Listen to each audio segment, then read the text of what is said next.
I can't take my sister seriously. I dance like a white girl. Hey guys. Hey guys. Hey guys. Hey guys. Okay, well let's stop. I can never get this video done if you guys are. You're making us laugh. You're doing little jokes. What do you expect? Today I will be talking to you about the 5 struggles of being a Somali girl. I sound like a white girl. Today I'll be talking about Manta. I'm going to talk about the 5 struggles of being a Somali girl. Essentially, being a Somali girl.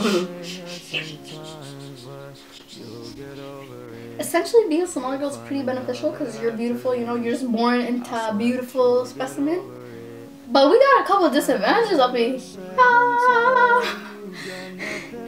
We have a couple of disadvantages. And it's not our fault. It's just the culture and the way we were born into this beautiful world. The number 1 struggle is gender inequality. Can you hear me? I find that Somali boys get treated like they're here, and Somali girls get treated like they're here. But really, it should be a ratio of better Somali girl, okay Somali boy, you know? And when I say this, it's like,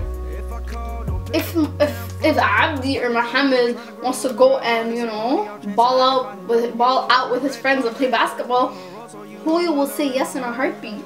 Oh, Hoya had kid joke that, you know, McDonald's with the niggas, you know, like this, it's just okay. But when I want to hang out with Halima or Johara or Mona, it's like, why? Where are you going? What are you doing? Did you clean your room? Did you do the dishes? Did you do your homework? No, you can't hang out with them, you know? It's not fair.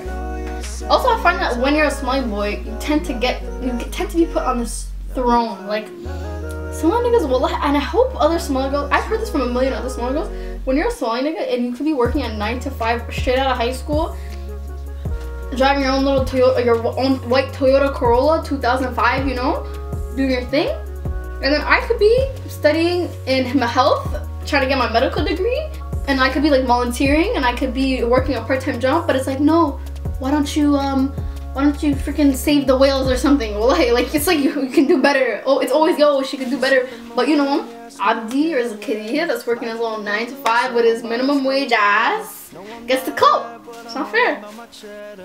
Oh, when I see Somali couples hug Somali boys, it's like there's so much passion in it, you know? They're like, Habaya, sit tight, and when it's a girl, it's like one time, you know? Number 2, struggle number 2 is when you're out in public with someone that isn't Somali or someone that isn't a girl, and sometimes this shit just happens by chance.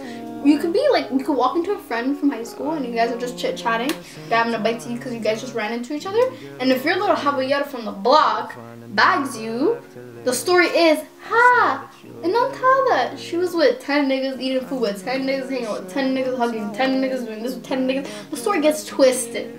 What actually happened isn't what actually happened. What said happened isn't what actually happened, and then you become what? The Somali girl on the block that hangs out with a bunch of guys. Like, I don't know what's wrong with Somali couples. They think they're news reporters or something. And this is all love to my Somali couples. Well, you guys are OGs. Keep doing your thing, but like, don't be trying to stitch on me because I don't know what you're doing. Looking at my life, trying to figure out what I'm up to. Struggle number 3 is, for the most part, and I say most, like I add extra emphasis on the most. For the most part, growing up Somali, when you're a girl, your parents raise you with the mentality of, hey, you can't have any guy friends until you're old enough to get married. And so from the ages 6 to 25, you can't be talking to niggas. It's like forbidden, and if you are, like, do that shit secretly. But what it is you can go through 6 years old to 25 years old to 25 not talking to any niggas, and when you're 30 and not married, it becomes an issue. When you pass 25 and you're not married and you don't have a potential hubby to marry, it's like, Habaya, what's wrong with you? Like, what's wrong with this girl? Why isn't she not married yet? While all your 23-year-old friends are married. Like, it's so confusing. You're telling me not to talk to niggas, and now that I've reached a certain age, it's, oh, find the one. I am the one. Struggle number 4, the cultural differences. So if you're a first generation or second generation Somali girl, a lot of the times you and your parents have huge cultural differences. your parents use their email or Facebook or nothing, or the phone, their home phone, and then you use Snapchat and Twitter and YouTube, and it's like they don't really get that. And then when you try to show them something funny on like Instagram, they're like, yo, what is this? And it turns into a huge argument about why you watching these funny pictures, or who is it, and when did they post it, who are they, like you know them. Or even something simple as like ripped jeans or piercings, like they just don't understand that. And it's kind of annoying when you try to explain it to them, you know, what like I'm 100% sure that a lot of Somali parents are completely against posting YouTube videos like, yo, why do you want to post your stuff on the internet? Why do you want videos of yourself on the internet? Without really understanding that being a content creator is actually a job, and it's actually a thing, and it's things people get paid for, and it's people, and some people just like, it's the same way our parents would watch rides and videos of people dancing and singing. It's a form of entertainment. My mama, my hoya, thinks that Snapchat is the devil. Struggle number 5.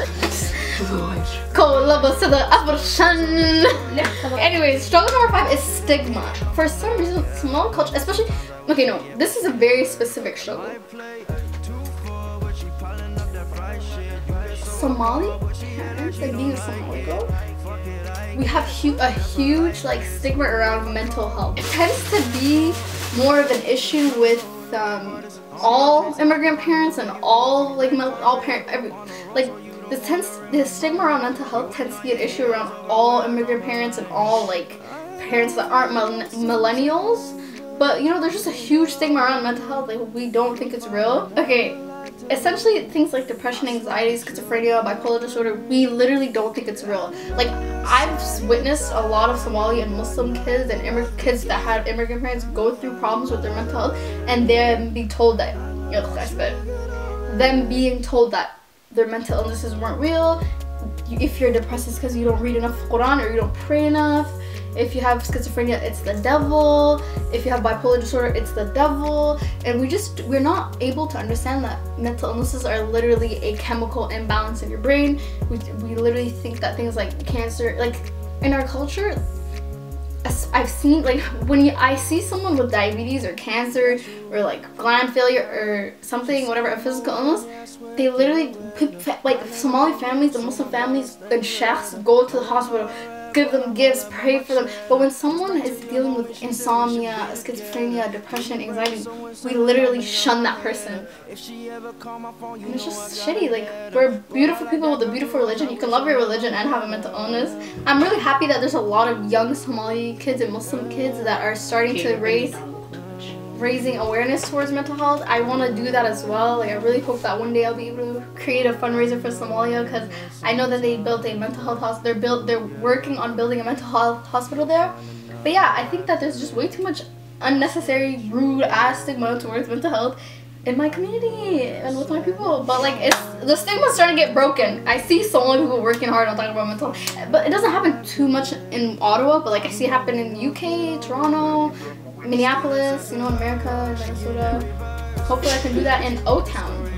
So thank you guys for watching my 5 struggles of a Somali girl. Hopefully if you're a Somali girl or like an immigrant girl, if you're a Somali girl or a girl with immigrant parents, just like pretty cultural, religious parents, hopefully you guys can relate to this. I know that these are struggles that I go through every single day. All of my girlfriends go through these exact same struggles. Well, I'm not saying we're guys, but it's just like, treat us the way we deserve to be treated, you know? People. Bye!